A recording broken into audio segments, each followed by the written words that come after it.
Good morning. It is time for coffee in a flip cup. I have my wonderful Luxor King Tut exhibit coffee mug. I will probably never go to Egypt, so this is as close as I was getting. I love that exhibit. It was really, really cool. I don't usually do flip cups in this orientation, but I just wanted to use up some leftover paint, and I liked the idea of doing it this way. I would like to say thank you to August from August Acrylic Art. I went and bought this Pete's coffee, this decaf coffee. I actually really, really like it. It is a darker roast, but it doesn't even taste like you're drinking decaf. I really enjoy this coffee. My next one is Stu Leonard's, that I got a suggestion from my very good friend Heather from Heather Leia Artistry. So I'm going to be trying that brand too, but I'd just like to say thank you, and I'm enjoying the coffee. So I am using some leftover paint. I have something new that I've been playing around with. This is called Mink. This is a Pearl-X powder pigment. It is a very, very cool color. It kind of is almost chameleon in a way. And I mixed up some a little while ago, and I'd like to use the rest in this. I have some leftover paint here. It ended up becoming from a copper color mixed with white and pearl white, and it became like this kind of very light beigey pink color. I have silver from Creative Inspiration and a little bit of copper. So I am gonna get ready to start flipping. Thanks for being here, and hopefully this isn't too much of a mess. Oh, and I have to add some blue. This is Pouring Master's Dark Sapphire Blue Metallic Pearl.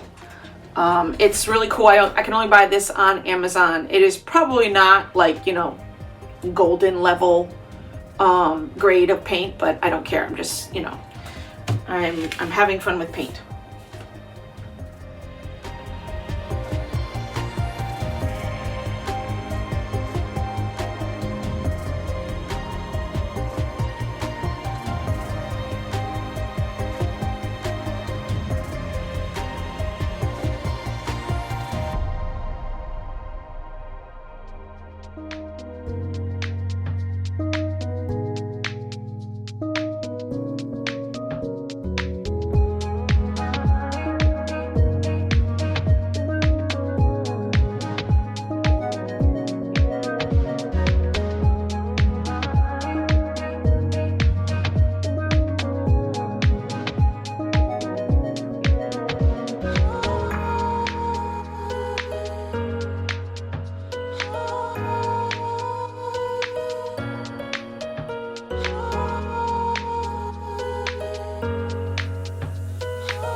All right, I find this kind of funny because I changed the orientation. Now I kind of like it this way, but I love that where that blue popped through. I have never done that combination of colors before, and that was cool. I am totally doing that again. This copper right here is just amazing, and I snuck in a little bit of the gold ore there at the end, and I think that's peeking through right here. I cannot wait to see what this looks like dry. I think this is going to be really, really, really cool. Yeah, I like it so. Oh my god, I love it this way too. All right, you guys, I'll see you guys in a little bit with the dried results.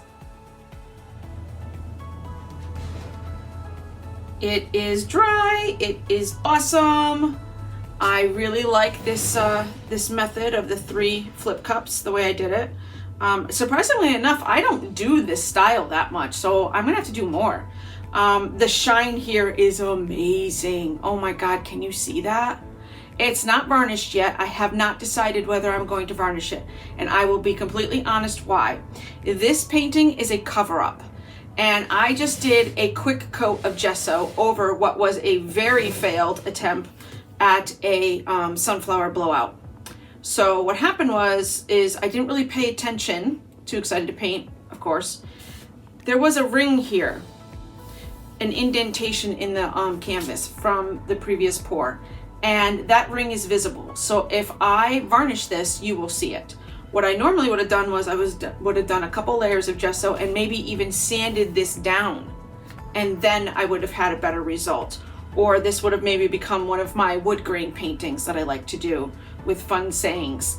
But unfortunately, I didn't see it until now, so I will not be varnishing this because as soon as I do, it will stick out. But it's still really cool. In fact, it's so cool, I don't even know which way I like it, because I kind of like it like this, but I kind of like it like this. So I don't know. It's too bad, but it's a lesson learned to pay attention to the canvas before I start painting. So if you liked this project, please give me a thumbs up, and I will see you all in the next video. Thank you very much for watching.